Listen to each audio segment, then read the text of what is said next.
Ronda Rousey won't be taking part of the media activities for 207. How do you feel about that? Well, and Amanda Nunes too. Yeah, well, I don't think they even give her an option. God, where do we start with this? How do I want to start this? They should call UFC 207 UFC 207 conflict of interest. UFC 207, the exception. You know what I'm saying? Like, remember that in some people's arguments are it's a different boss now. There's different owners, but Dana White still makes a decision when it comes to this stuff. So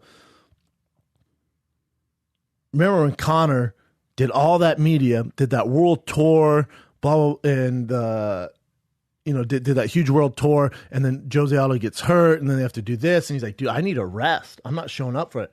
Well, you're suspended, you're off the card. Yeah. Dana White goes, you have to do promotional work. You have to. It's your job. That's why you're here. We give you the platform. This is what you do to take him off the card. Okay? And he's your biggest star ever. There's no debate. If you want to debate, go ahead and Google it right now and let me know the numbers. It's not up for argument. Dana White, I say, Ronda's the biggest star we've ever had. It's not true. So that being said, I heard an interview with Dominick Cruz, and they go, what do you think of this whole, Ronda not doing the media work on stuff like that, and it being an issue? And Dominick goes, that's because she addresses it as an issue. He goes, to me, it's not a big deal. It's our job as a UFC fighter, which makes it the toughest job in professional sports. Is we have to do so much more than these other sports. An NBA guy, NFL guy, let's take Marshawn Lynch, for example. Super Bowl. Doesn't get any bigger. Remember that? Remember that? He'd say one-word answers. Or not show up at all. Got fined like a motherfucker. We still tune into the Super Bowl. Well, this is our version of the Super Bowl. Imagine what the viewer cares about, especially the general consumer, which buys the pay-per-views, is the story. There has to be a story. The story that Ronda's back isn't enough. It's just not. The story that it's her against the world, that's not true. She made that up. The story that the MMA media, Joe Rogan, everyone turned their back on when she lost, and that's why she's not doing media, that's not true. That same media is the reason why you're such a big star. Granted, you took care of work in the octagon, and she was a pioneer for women's sports, pioneer for all female athletes, and what she did will never be forgotten. That's fine. That's fair. But that vehicle doesn't happen without the support of the media. Say what you want about the media, but just like the UFC, they can dictate who gets kind of their word out. Does that make sense? Yeah. So it's their job. They are not turning their back on you when you get murked and kicked in the face.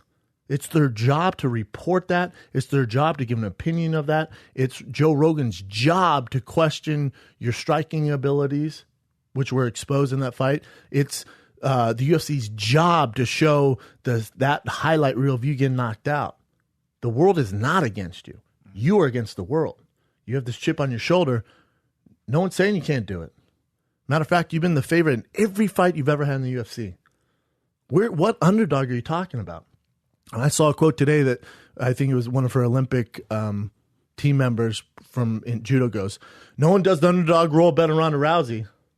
The fuck are you talking about? In her last fight, was she minus 4,000 or some shit? Before that, minus 2,200, minus 3,000. There's no. What are you talking? What underdog are you referring to? What are you referring to? And I truly believe this, and I'm not hating. This is being a critical thinker. Big difference. With her not doing this promotional work and this landing on a Friday night, Kane and Verdum falling out, you're not going to see huge pay-per-view numbers. You're going to see good pay-per-view numbers. It's still Ronda Rousey.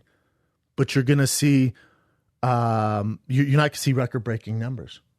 Have you heard anything about the record-breaking gate? You heard anything about sold-out shows?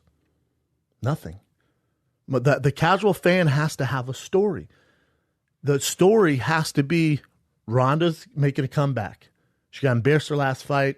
She's the pioneer of the sport. She's fighting Amanda Nunes.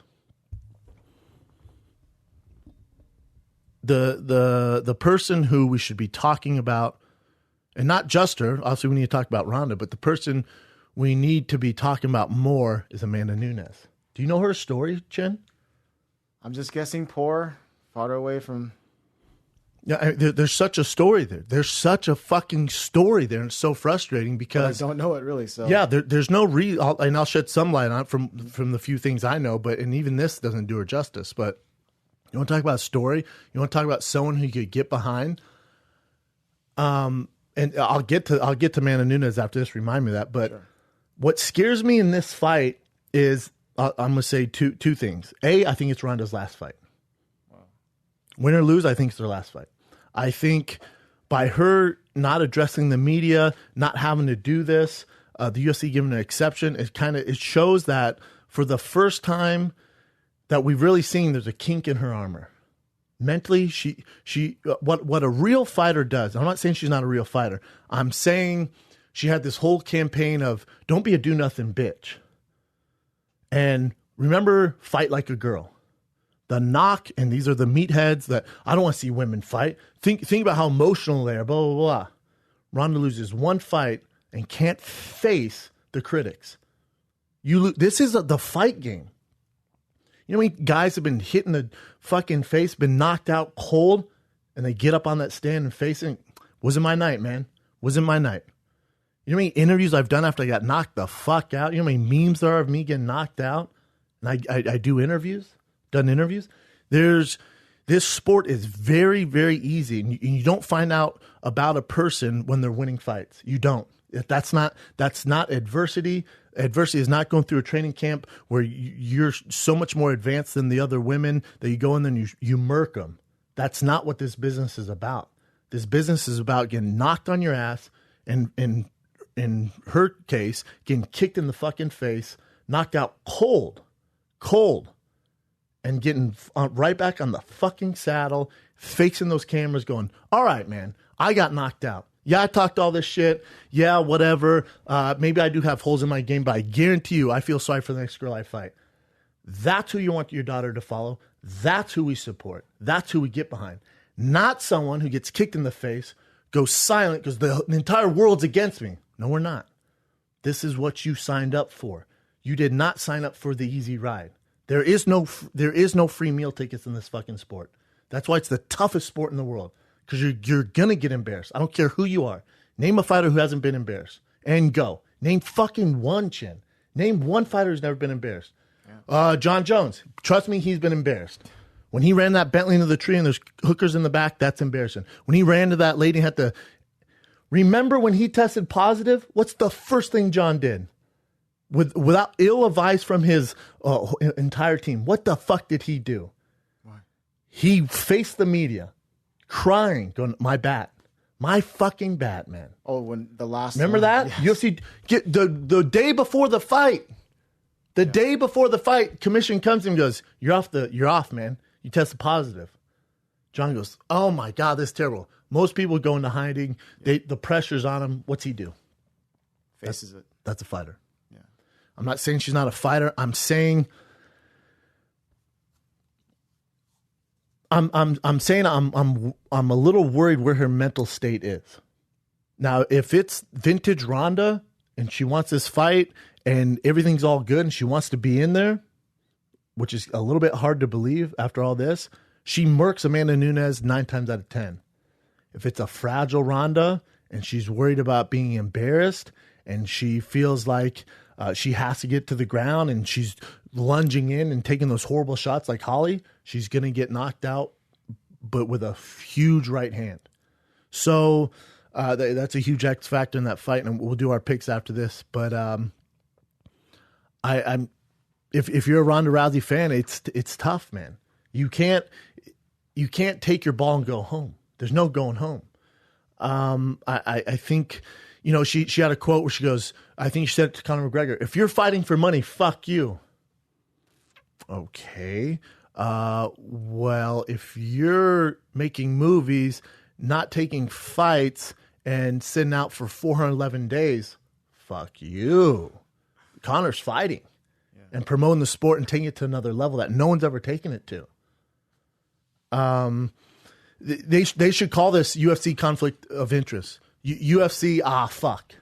UFC 207, fuck. Because it's her management owns the organization. WME, IMG, was her manager and Dana's before all this happened. They own the UFC. So to say there's a conflict of interest, it was an understatement.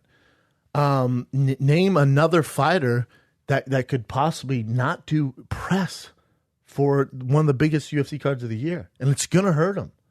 It's going to hurt him. Headline, too. Headline. Okay, so you got Dominick Cruz and Cody Garbrandt. It's going to carry it.